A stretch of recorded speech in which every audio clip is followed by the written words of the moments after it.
Good afternoon, ladies and gentlemen, and thank you very much for being here for the first of our Global Industry Outlook sessions. This is a time of tremendous volatility and a time of great change. And it's clear that many people's mental models of how the world works and how the economy operates broadly and for their industry is proving to not be as effective as it was before. Many people are actually feeling lost in terms of where they are and where their businesses are going. One of the great opportunities of Davos is for people to come together to share perspectives and to a sense to reset their compasses in terms of what the situation is, the terrain they're going through, and what direction they'll be moving in. Over the last 2 or 3 days, we've had leaders from each of the different industries, our governors, as we call them, by each industry, get together and share perspectives about what is the situation today, what seem to be the challenges and opportunities going forward into 2009. I'm absolutely delighted to have with me today 5 of our leaders from different industry groups to share their perspectives, their real-time synthesis as to what they see the situation today and what they see as the challenges and opportunities going forward. And I'd like to start with Lee McIntyre, who's President and Chief Executive Officer of CH2M Hill Companies, USA. Lee, welcome. Thank you. I'm in the engineering and construction business, and these are all my customers here, so I'm going to be very nice to them today so we could use some work. I just want to just mention 2 things. One is, what did I learn this week? And then I thought I'd talk about the stimulus package that's going on around the world, which is sort of related to my business. So we've been studying a lot, and I thought I'd pass on what I know about that at this point in time. I've learned that we're in a recession, I guess, that hasn't been seen before since World War II. And the globalization that we've had around it's all about labor flows and trade flows and information flows, and that kind of brought us down together. And a recession that's in sync with itself. A lot of the economists here that I talked to said the recovery will be mild. We always have a recovery, but this one could be mild. I was always hoping, since we went into it together and came so quickly, and like about 24 hours after Lehman Brothers went down, I thought we might come out together quickly. But I've learned here this week that, no, that's not true. Remember, we're not always right at this conference. When I was here last year, what I kept thinking is if I could help my customers with water, energy, and sustainability, I would really do well profit-wise, because that seemed like what the customers need. Now, if I could help them with water, energy, and sustainability, and finance, and carbon, and a few other things I've added to my portfolio of solving their solutions, that would be better. So the world's changed a lot since the last Davos. Several of the economists mentioned there's 2 things to watch very closely. One is the consumption side of the U.S. The U.S. is not everything. It's part of a big world, but the consumer in the U.S. got to 78% of the total market, and that market is very important. And also take a look at the supply part of what's going on in China. This is not science, but if you watch those 2 things, both of those 2 elements are in trouble, and they had driven the economy before, so how fast either of those snap out of them could be indicators. Let me talk about the stimulus package very quickly. Stimulus package is about $1 trillion just focused on infrastructure, $350 billion in the United States, which should be about $85 billion of that should be spent in the next 12 months in the United States. That's a lot of money. I think it's the responsibility of the engineering and construction business, in alignment with our customers, to make sure we don't just do short-term things like pour a lot of concrete and not do long-term things long-term beneficial things as we're going forward vis-a-vis the environment, social responsibilities, and sustainability. And I think we can do that if we do those things right. To keep that stimulus going, we need to streamline the government sort of policies to make sure we get through things quicker. And my last point is in this stimulus, we need to kind of remember the private sector, because they can do some things, not everything, but some things actually more effectively than the government. So stimulus package is out there. You're going to see a lot of it. It's going to be happening in your neighborhood because $1 trillion is a lot to spend in 3 years on infrastructure and construction. So that's it. Thank you very much, Lee. So really, a pretty explicit confirmation of the economic challenges today, and also the increased complexity for chief executives having to deal with the specific present challenges, but also these ongoing challenges.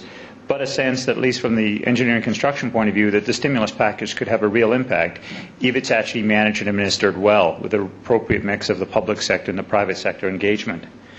Another key industry is chemicals, of course.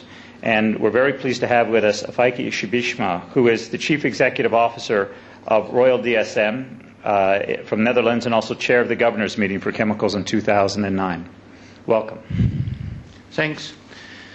Let me first build on the previous remarks, because you referred to us as the chemical industries as one of your customers, and I would like to refer in a second to our customers. And here you see partly the problem of Davos. We are all each other's customers. And you might say it started with the financial industry and the financial community, resulting clearly to an economic crisis. Now, how is our industry hurt, the chemical industry? At this moment, pretty much.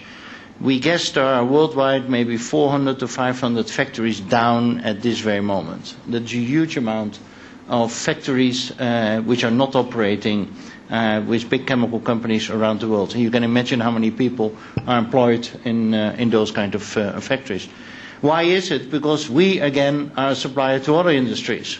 The construction and building industry, the electronics industry, the automotive industry, to mention a few. And they are all pretty down, and therefore the industry is down.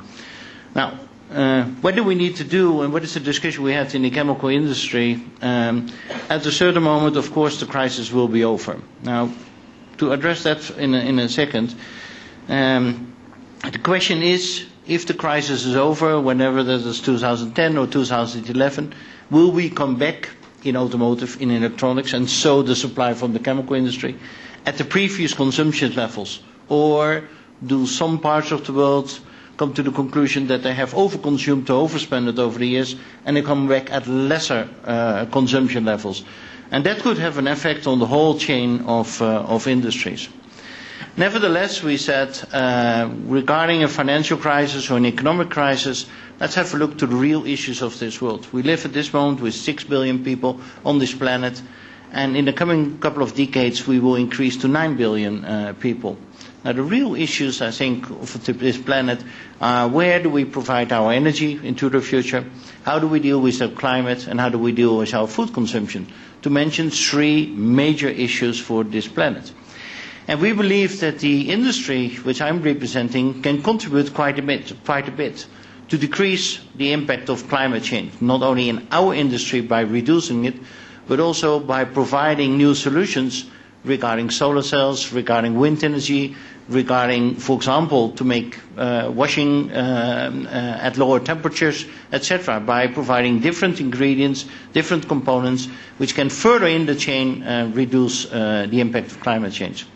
That means if energy, climate change and food consumption are the real issues, that the industry need to remain focused on innovation in the years to come.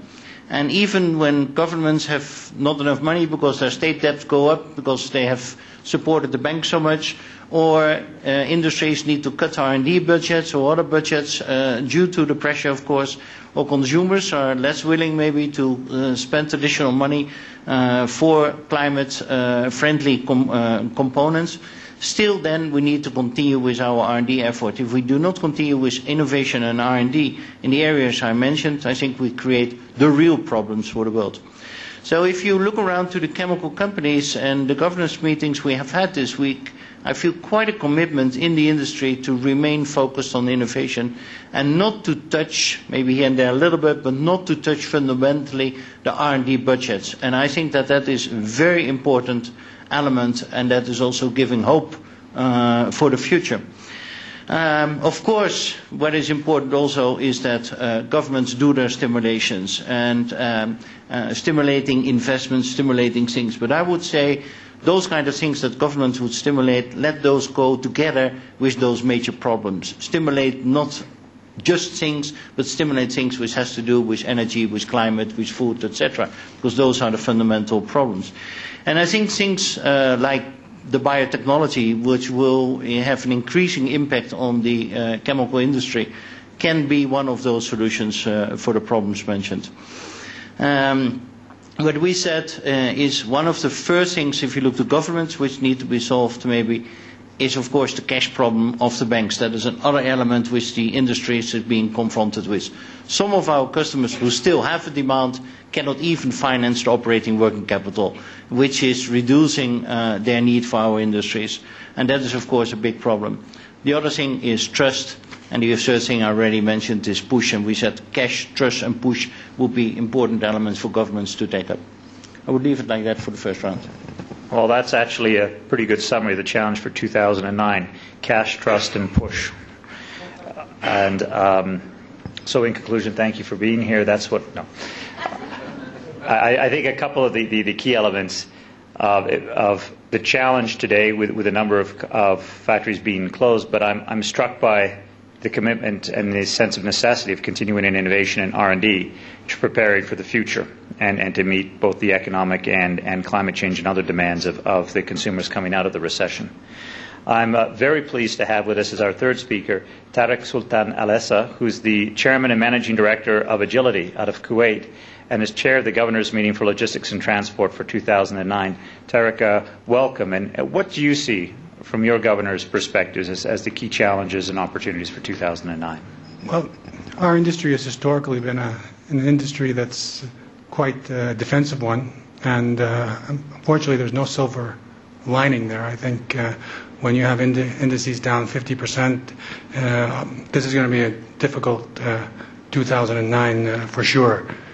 You only have to look at what's happening to our customers and vast sectors of our customers to know that going forward, this is not going to be an easy year. There's, if you look inside the industry, there's different aspects, different players that have different issues.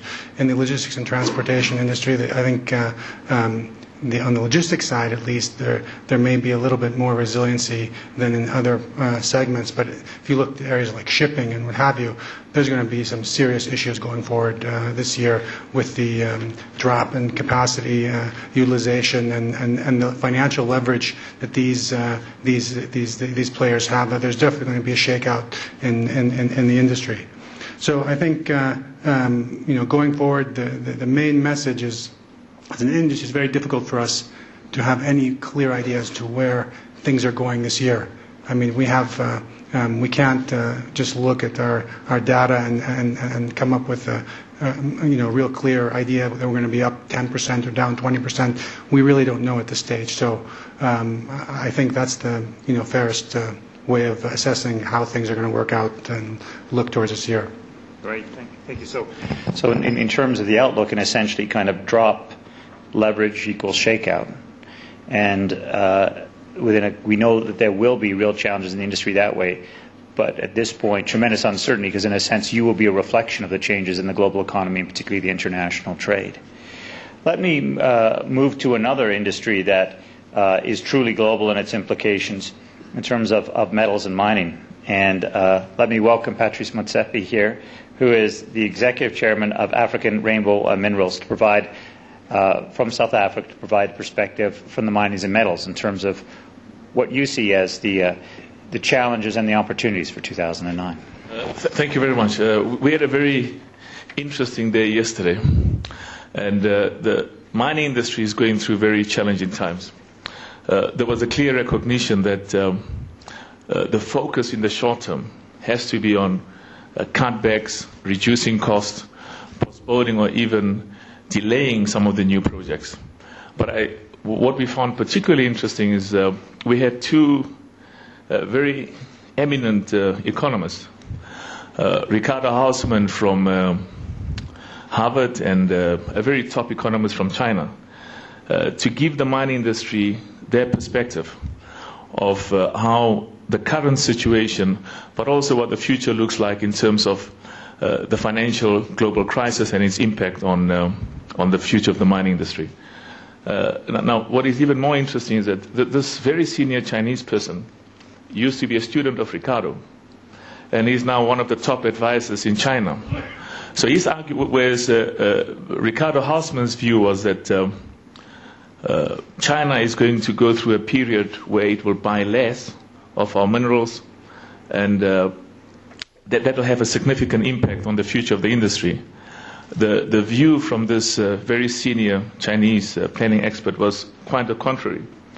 In his view, China is committed to spending the $500 billion for infrastructure in the next few years. That will create a huge amount of opportunities for our industry because China is a huge buyer of the products that we produce. And his suggestion was, whereas the whole cutbacks are very important, we should not find ourselves in a similar situation we did a year or so ago when there was the super cycle and many of us were not ready in terms of production. So the next year or so looks very challenging, and the overall view is to be more conservative, and for all of us in the mining industry to take a rather cautious, a rather conservative, and a more focus on what do we do in the short term to reduce our costs and to make sure that we are competitive. We also spent some time talking to other stakeholders, in particular the NGOs. We have had discussions with the NGOs at Davos over the last 3 years. Now, these are people who range from Amnesty International to various charitable organizations that represent communities and various other stakeholders. And we have taken a decision that we must continue to engage to make sure that in the areas where we operate, in the countries where we've got our mines and we do our business, there's a greater understanding of not only their expectation, but more importantly, in terms of the importance and the impact of mining on the communities and the countries where we operate. The feeling from the mining industry was that we don't seem to do a good job in the first instance in explaining how important we are in terms of the contributions, quite apart from job creation, but also in terms of letting other stakeholders realize our commitment to not only engage them, but ultimately to work together with them. The final point is we had a discussion with the President of South Africa, and there was the Minister of Foreign Finance from Chile. I think it's the Deputy President of India. And the main issue was to talk about how do we ensure greater cooperation in those countries and create an environment that's attractive, that's competitive, and that's good for the growth of the mining industry, and build on this partnership with this public-private partnership. And the meeting went very well. So in summary, short-term looks challenging, difficult, but the future, we are very optimistic, and we think that we will continue to function and do well for shareholders and for stakeholders in the future. That's great. Well, I mean, in a sense, the common theme of needing to manage in the short term a challenging 2009, but just like in chemicals, it's important to continue to invest in innovation for yourselves, the importance of positioning for when demand picks up, so we don't actually have the tremendous supply shortages that we had just 12 or 24 months ago, and the necessity of continuing to engage with the communities through these times. As our last speaker, I'm delighted to have with us James Rogers, who's the Chairman, President, and Chief Executive Officer of Duke Energy Corporation, and is Chair of the Governor's Meeting for Energy in 2009. James. Thank you. I'm delighted to be here. We had a very robust conversation yesterday. We brought in economists. We talked. We come from different perspectives: oil producers, natural gas producers, many in the power industry, renewables, wind and solar. So we brought different perspectives to the issues. And let me kind of give you a summary of the conclusions that we reached. First of all, as we look out, virtually every forecast shows us the demand for energy is going to grow in the future, and it's going to grow significantly. In our judgment, the future has not been canceled. It's just been delayed. And we might go through a 2 to 3 year period where the GDP is down, But that's not new news. We've lived through cycles before. We will live through cycles again. And I believe the economies of the world now, probably more than ever, have a resilience and the ability to come back, but quite frankly, will come back differently. You remember last year we talked a lot about decoupling. We will come back together more than the thought that the economies were decoupled. The other point I would make is the energy industry, as you know, is capital intensive. We have a long-term focus, and we build power plants that last 60 years. We invest in reserves that produce oil and gas for 10, 20, and 30 years. So our focus, by definition, is long-term. But as we look at 2009, all of us are prudently battening down the hatches, and we're using this period to reduce cost, to weed out low return projects. And as the CEO of BP said, Tony Hayward, he says, our biggest challenge is to attract talent. And a lot of people talk about the peak oil problem. He says what we have is a peak talent problem. Because with the retirements that are coming, we need to attract new people to our industry. And maybe some of these bankers that are on the street can find their way into our businesses. Although I'm not sure they have the skill sets we need. But we'll retrain them. I think the other point I would make is in 2009 is that we will build the capabilities for the long term. And I think the overall mood in the room was, virtually across the board, is that every company was investing through the cycle. And I think that's a very important point and shows a lot of confidence in terms of the resilience of the economy. I know in the power industry, every recession we've ever had, whether it's a V or a U or an L, there's always been a huge rebound in the demand for electricity at the end of the period. So while you're living every day with the demand flat or declining, you're preparing for the rebound that's coming. Let me quickly talk about 5 issues that we focused on, issues that we are working with governments and NGOs on, building consensuses, collaborating on, that I think are critical to the future of our business. One is climate change. We believe the sooner you get a price on carbon, the better. And I'm going to say this from a U.S. perspective. We believe that we need to pass cap and trade legislation this year, put a cap on emissions, put a price on carbon, because quite frankly, we don't believe that the green stimulus, which is an important part of the stimulus package, will get the bang for the buck from it unless we also have a price on carbon. Because the decisions will be made are long-term decisions. There'll be investments, there'll be jobs created, but not in 1 year or 2 years, but over 3 years and 5 years. So the sooner we get a price on carbon, the better. I think we also realize the transition to a low-carbon world is neither going to be cheap or easy. And to get started now is really important so we can smooth out the transition, because the costs will be significant on certain parts of our people throughout the U.S. The other issue we focused on is diversity of supply. I know in the power business there's some that say no to nuclear, or no to coal, or no to any alternative. I think we uniformly believe you cannot take any source off the table. You got to keep nuclear on the table. You got to have coal, but carbon capture and sequestration. You need solar. You need wind. You need natural gas.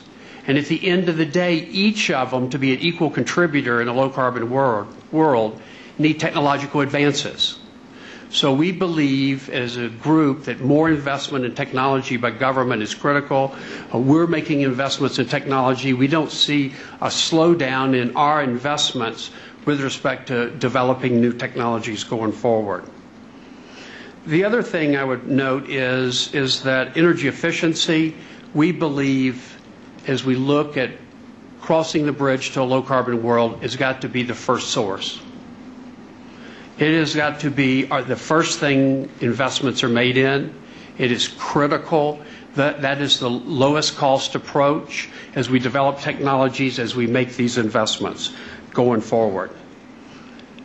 I think I would sum up our point of view with sort of a paraphrase of a Chinese expression that says, in turbulent times, don't look at the waves, look at the current.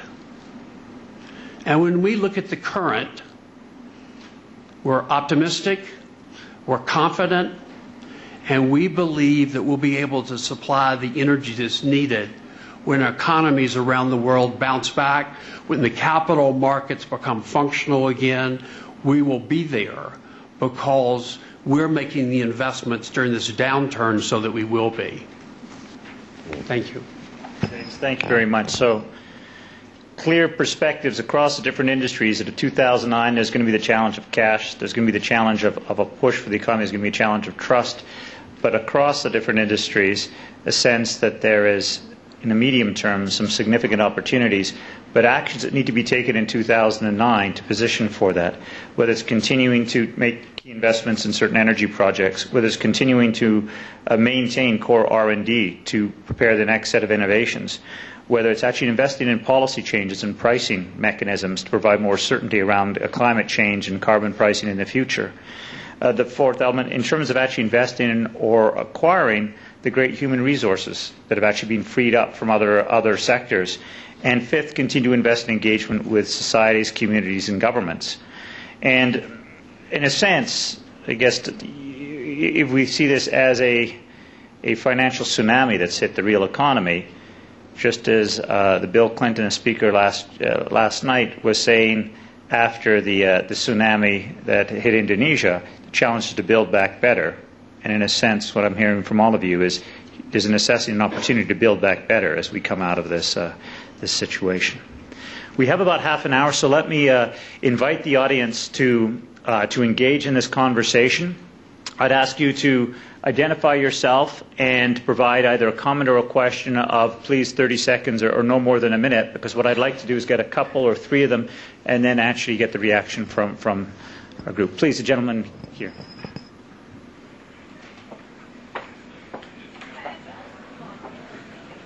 Yes, is there a microphone, please?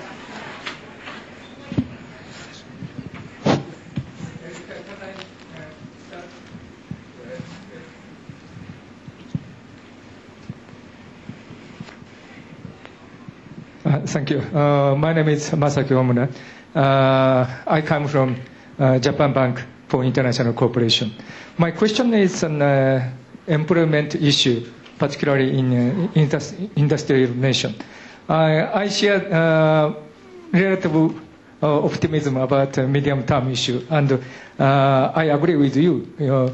Innovation is very important, but in industrial nation, to maintain employment, particularly in manufacturing sector, is very difficult to maintain, particularly, for example, in chemical industry, because of tendency of location site closer to consumption or resource, or shortened time period of technology transfer or quality improvement of human resource in emerging countries.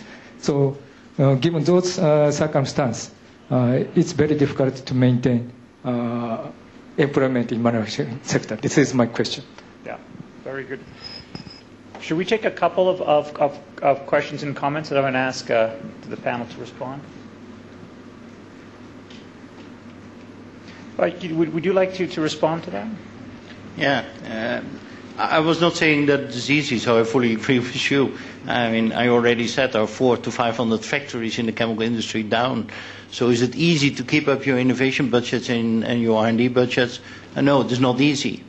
But I think it comes back to what I said. The fundamental issues have to do with climate change, has to do with energy, has to do with food consumption.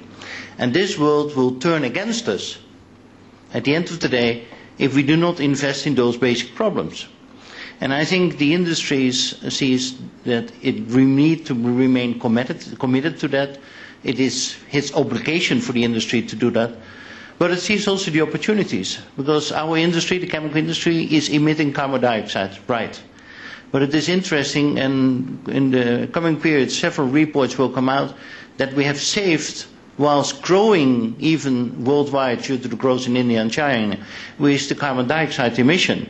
And we have seen that the industry saved even more carbon dioxide reduction in downchain, the other industries we supply towards. And so we see also the opportunities to continue to remain committed to R&D and innovation and to make business out of that. And I think at the end of the day, The world will always pay, and it might last a little bit, but the world will always pay for its fundamental problems. And if we are right that energy, climate change and food are the fundamental problems of the world, then at the end of the day there will be money available for solving those problems. And we are not investing our R&D to get returns in the next 2 years, but to get returns in the next 5 to 10 years. And in that period I think there will be money available for those kinds of things. Let me add one other thing, if I may, and it is that when I listen also to the comments of my colleagues, and I here trigger a little bit the discussion amongst my colleagues also, is that of course we all see the crisis, and we all see that we have to come through, and we all see that at the end of the day it will be over. But there is maybe a fundamental underlying question: is it just a crisis and we have to manage ourselves through the crisis, or does this crisis ask for fundamental changes, concept changes, paradigm shifts, etc., in terms of how much we consume, the overconsumption, our own values, the way we run our companies, the way we evaluate our own companies, whether Moody's and whatever should only rate ourselves on the financial statements, or also on sustainability, about executive compensation, to list just a few. And in my personal opinion, I'm not talking here on behalf of the whole industry, I wouldn't dare, but in my personal opinion, this crisis forces us, lucky enough, to address also those fundamental issues. Let me open it up to other colleagues here. What's your sense? Is this just a financial and economic crisis, or is this also a crisis that's going to challenge some of the fundamental industry designs and underlying values? There are economists saying that we should, the word I keep hearing is reset. We should reset everything. Financial, economic principles, sustainability principles, governance principles. It's all across the board. A couple of things that have struck me since I've been here is one was when Jabal's comment about outlawing brick, the making of brick in certain sectors. I guess it takes a lot of coal and it takes a lot of soil, and there's some prediction that if they need 400 million homes over the next 30 years, new homes in China, and 400 million homes, that would take all the topsoil in China to do that. So with one fell swoop, if he's going to outlaw the use of brick, and I don't think it was something he's thinking about, that's a performance standard that he set. He hasn't set the criteria how to fix that. He hasn't told you what new materials you should use. But here's the government saying, we're going to do something really different. I would call that a reset. Gavin Newsom in San Francisco today was talking about he's outlawed all plastic bottles. Interesting, in San Francisco, and he's trying to make the city a zero waste city coming out. So those are sort of resets, sort of things. And so I think people are looking at this as an opportunity to maybe reset things, how we do it. I think we all kind of generally think it's just going to come back at some point. So we're trying to guess, is it going to come back in 1 year, 2 years, or 3 years? And the economists are trying to give us an answer to that. But that reset sort of thing, I think, is up for discussion. James, do you have a... No, I'd make the observation, I mean, in the power industry, we look out and project our use of our power plants between now and 2050, and virtually every power plant that we operate today will be retired and replaced. And that's why I've been such an advocate personally to go on and pass cap and trade, put a price on carbon, and as we retire and replace these plants, we can rebuild that infrastructure in a way that allows it to function in a low-carbon world. But that also requires us to make some tough choices about what technologies we use today or what technologies will be available in the future. And I think that's why it's probably more critical now than ever to have significant government investment in R&D and in deployment. And if you look over the last 30 years, there's been a decline in, at least in the U.S., in government investment. And we need to really step that up even in these tough times. Can I ask you a question? Sure. The moderator said I could. I heard predictions last year that we use some data, that we use something like 13 terawatts, that's a big number, of electricity around the world, power around the world from all different sources, nuclear, coal, And so 13, and by the year 2030, I think it was, we're going to need another 10. So last year when you were sitting here before the financial crisis, you say, boy, how are we going to do that? It's been hard enough to produce 13. Now we can produce another 10. That, for an engineer, that gets you really excited, because to solve those problems is really fun. So now we have this financial crisis, Jim. So are those numbers still the same? We still need to figure out a way to produce almost double the electricity we're producing in the United States, and yet we have this financial crisis, and you're backing off, and so what's going on? I think the way you have to look at it is today there are 1.6 billion people in the world that have no access to electricity. They have no access to the modern world. And so one of the things we're going to have to do is continue around the world to bring electricity. I actually think electricity in the U.S. is the answer. You can debate whether you build a nuclear plant or a coal plant or a wind or renewables or energy efficiency or natural gas. But I believe very strongly that electricity is the answer. 40% of the emissions of CO2 in the United States comes from the power industry. We can decarbonize the power industry over the next 3 or 4 decades. If you think of the auto industry, roughly 30% of the emissions of CO2 comes from the auto industry. I believe plug-in hybrids, not that I'm picking, but I believe plug-in hybrids are going to win the battle, and that's going to be, we have the capability today with our power plants to supply millions of new cars coming online without building new plants, but get greater usage out of our existing plants. So I think putting a price on carbon, really putting a focus on decarbonizing our society, couple that with with a green stimulus, that linkage is going to translate into a roadmap that will allow for significant investment. And I think that's a very important point, because with that investment comes jobs. A green stimulus of it in itself won't really propel us forward. It might feel good for a year or two, but it won't produce the type of jobs. I think it's kind of unfortunate we use the term shovel-ready jobs. This is the 21st century. This is not the 1930s. We need high-tech jobs. We need product design jobs. We need engineering. And those are the kind of jobs that will be created if we can build this roadmap forward using the green stimulus linked with regulation on carbon. That combination will allow us to make the investments that will help. I mean, in a sense, the power industry becomes the solution for carbon, but also helps pull the economy out with investment in jobs. Wouldn't it be fair to say that if you're actually saying you should be incorporating the value or the cost of externalities? I mean, this truly is reshaping our values in terms of how we look at our investment decisions. Well, I don't know if it's a value-driven decision, but I think because the science is quite clear on carbon, and it's an issue that we have to address. So I view it as, okay, I know what the problem is. Let's roll our sleeves up and go to work. Let's decarbonize our supply. Let's transform our transport sector.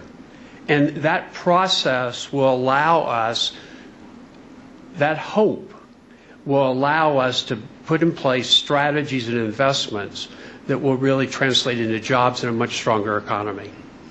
Can I say intervene just specifically on also the issue of, you believe that in terms of the challenges and opportunities of 2009, is 2009 also the year for, in fact, getting clarity on carbon pricing?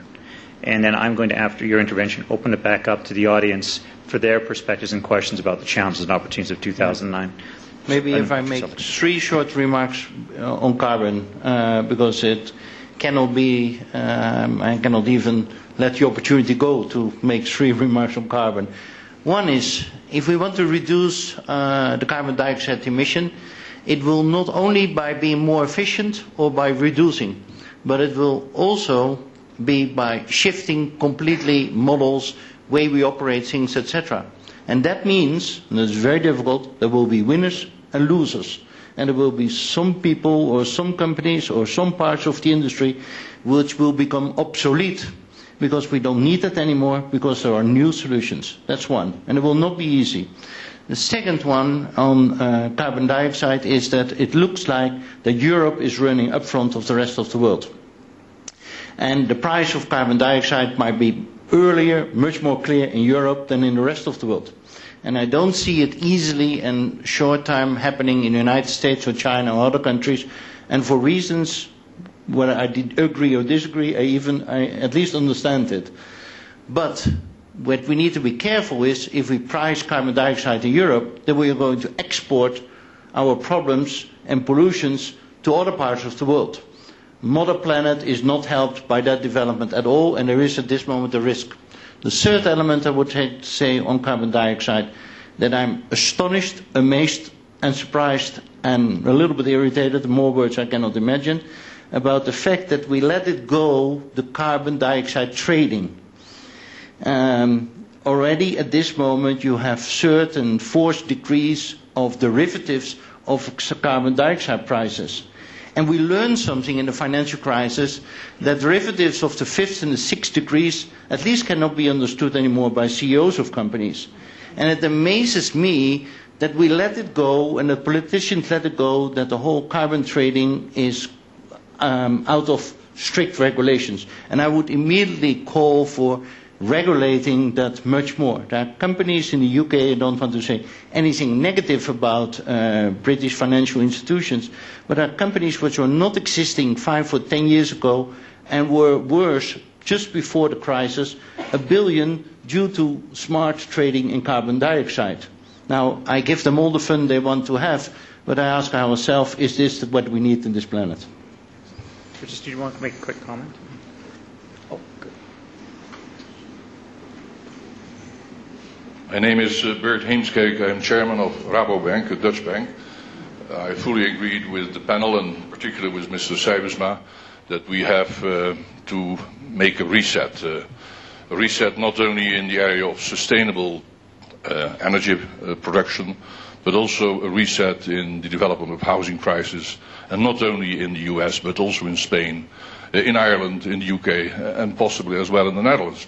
A reset also in sustainable development of stock prices, because if you look at the development of stock prices, for example, in countries like the BRIC countries, in Soviet Union, it has come down maybe by 70%, but it went up by 1,000% before.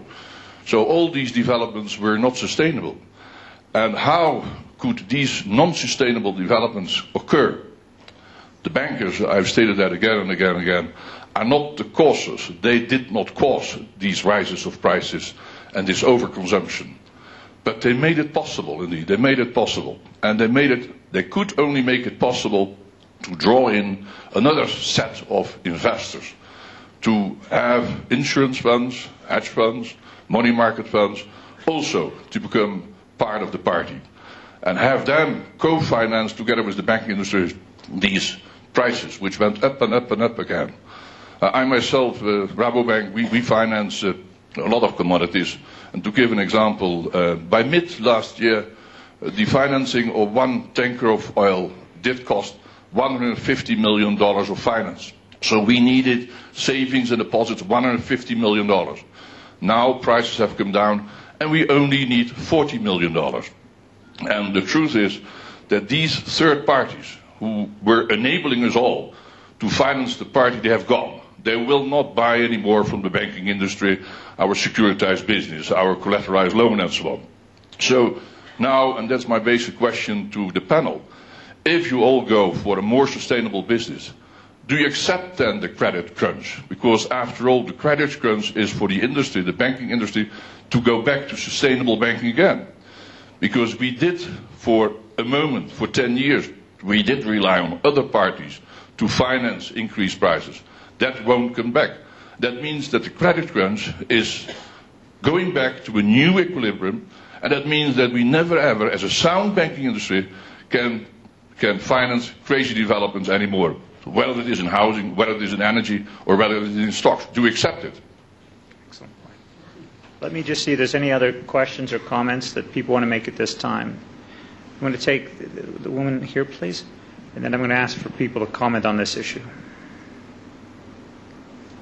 Yes, my name is Sarah Williams, and I run a company called Miles & Company, which is a strategic marketing consultancy.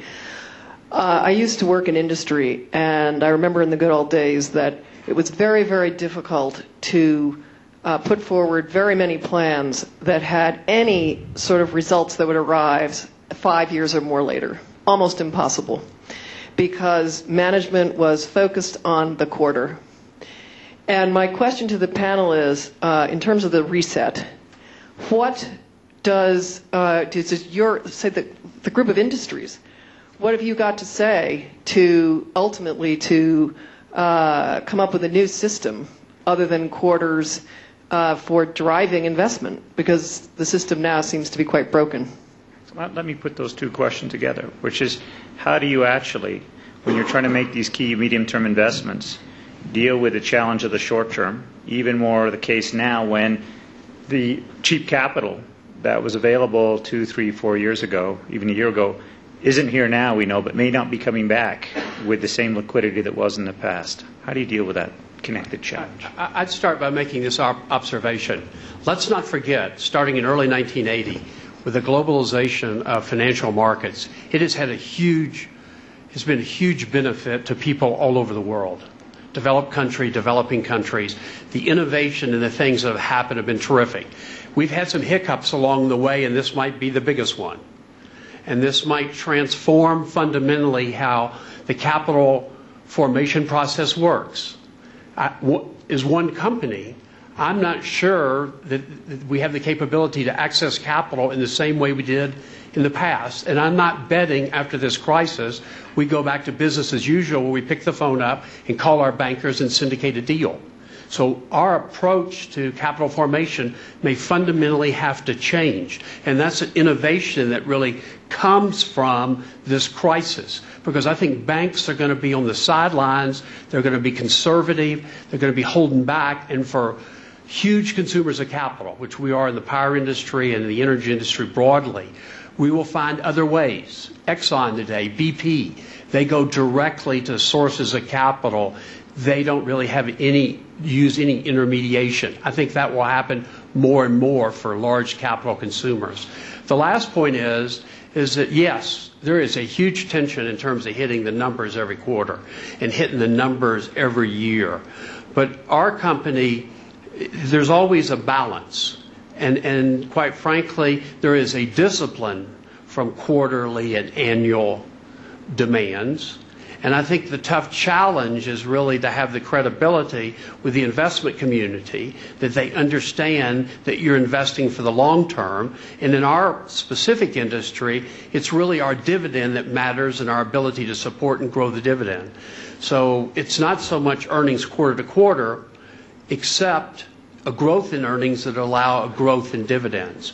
But the discipline of quarterly and annually, people say, well, you can't do both. You have to do either or. Either focus on the short term or focus on the long term. I think leaders in corporations today have got to have the ability to do both. Yeah, the mining industry, by its very nature, is a long-term business. And world-class management has of necessity to manage both the short and the long term. You can't go to the investment community and continuously talk about the long term, whereas your competitors are doing a better job in dealing with both long and short term. So we have the experience we have with our shareholders worldwide is that you do find different kinds of investors, but the serious long-term investor doesn't only understand the nature of our business, but also will give you the benefit of the doubt even during difficult short-term periods. If you explain to them the challenges and the difficulties, but more importantly, indicate a credible, good long-term plan that will allow your company to do well in the future. There was a question at a gentleman at the back had their hand up. RTG, CEO of Synopsys. We do the software to design most of the electronic chips in the world. There are interesting analogies between the financial world and what you're discussing. In the financial world, we see a high degree of debt called leverage, more polite word, but same issue. Secondly, lack of transparency and global phenomena that are not managed on a global basis. You're talking about a massive reset, and just like the financial world needs to deleverage, you're now talking about decarbonizing. And one could argue that potentially the ecological debt is as big, or certainly as big a danger, as the debt we've seen in the financial world. If these statements are true, and if it's true that most of the standard of living on Earth in the last 50 years has been greatly influenced by the utilization of energy, and that the reset is difficult and will take some time, do you foresee that in the next 2 years, 5 years, 10 years, 15 years, we will have a hiatus in growth of standards of living in order to finance and execute on this transition? Well, in the engineering construction forums we've had two sessions. Key one on the finance first, and those are pretty depressing.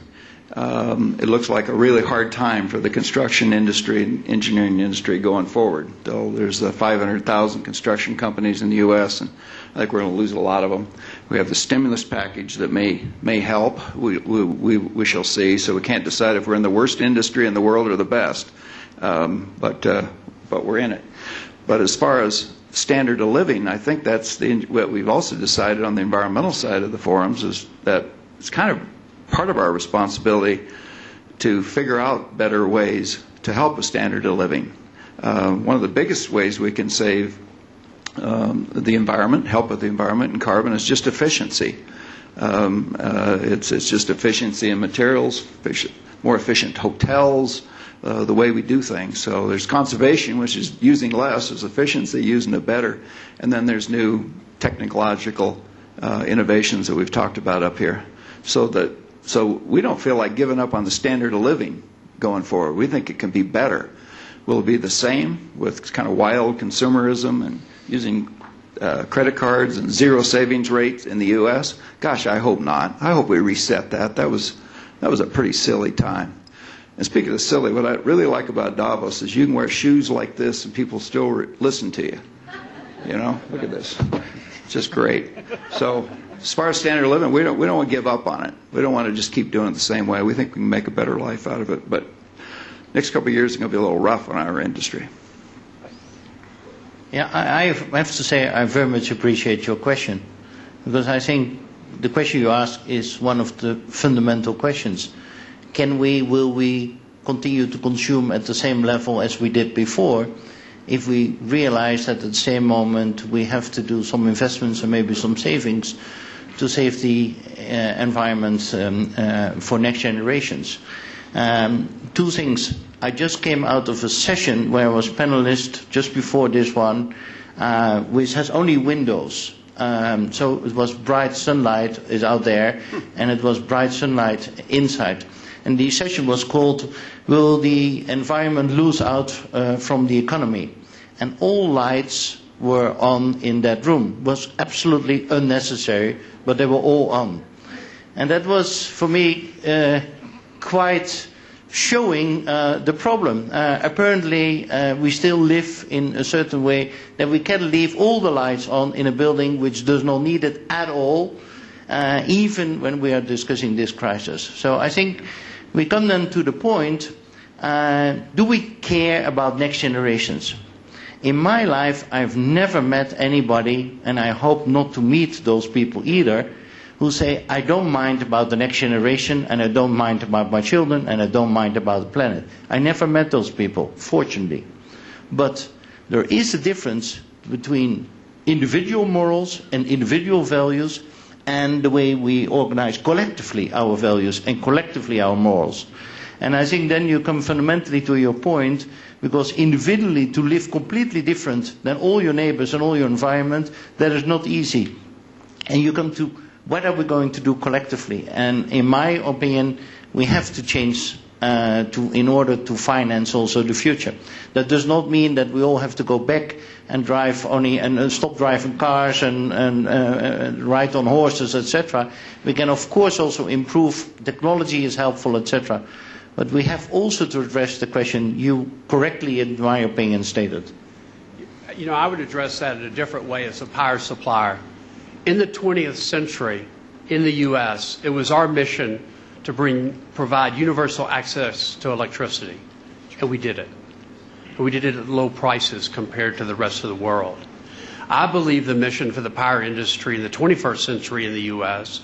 is, one, to decarbonize our supply. And as I mentioned a moment ago, we're going to retire and replace anyway, so why not? And then the second thing is I believe our second mission, and this is going to take fundamental regulatory changes at the state level, but I believe our mission should be to make our communities the most energy efficient in the world. I believe we can achieve both of those missions, which look as difficult today as it might have looked in 1909 in terms of bringing electricity to every home and business in the U.S., but I believe with the right investments we can, and I think it's the tyranny of either or to say, on the one hand, we can't maintain our standard of living because we're going to have to do these things. I think we need to avoid that tyranny of either or, because I believe by creating the most efficient communities, that increases the probability as we go from 6 billion people in the world to 9 billion by 2050, that our economy will grow and the standard of living will grow for future generations in our countries. So I'm one that says we ought to have an arms race. And the arms race should be from country competing with country to see who could be the most energy efficient. And if we tallied up the score, Japan would be winning because they're the most energy efficient economy in the world. Listen, that's actually a perfect way to end our discussion. Clearly, when we look at the representatives we have here who represent their different the views of the different industry groups and conversations, 2009 will be a challenging time. It'll also be a transformative time. We heard from Tarek and others that there will be potentially shakeouts within their industries, but it also sounds that there are some pretty fundamental transformations taking place in terms of the structures of the industries going forward, but also in terms of what they're trying to achieve in terms of the goals and how to actually build in this issue of decarbonization into the industry plans going forward. And in a sense, to come up with an approach that's more balanced broadly, but also more sustainable economically and socially. Huge challenges. And the point that was made by our first speaker is the world seems even more complex this year than it did last year. And that's not because we're just piling on more things, but because there's a lot being solved simultaneously. And that's going to require tremendous leadership. It's going to require leadership in the public sector in terms of making sure the investments going forward are investments in green opportunities and not simply in old-fashioned make-work projects. And it's going to require political leadership in putting in place the policy frame, potentially including the carbon pricing, to actually provide the right context for investments going forward. It's also going to require tremendous leadership at the corporate level to be able to manage the short term and the long term, to be able to manage the needs of shareholders and investors while actually positioning the companies in a sustainable way going forward. I think we have 5 great representatives of that kind of leadership with us here today, so please join me in thanking them for this panel.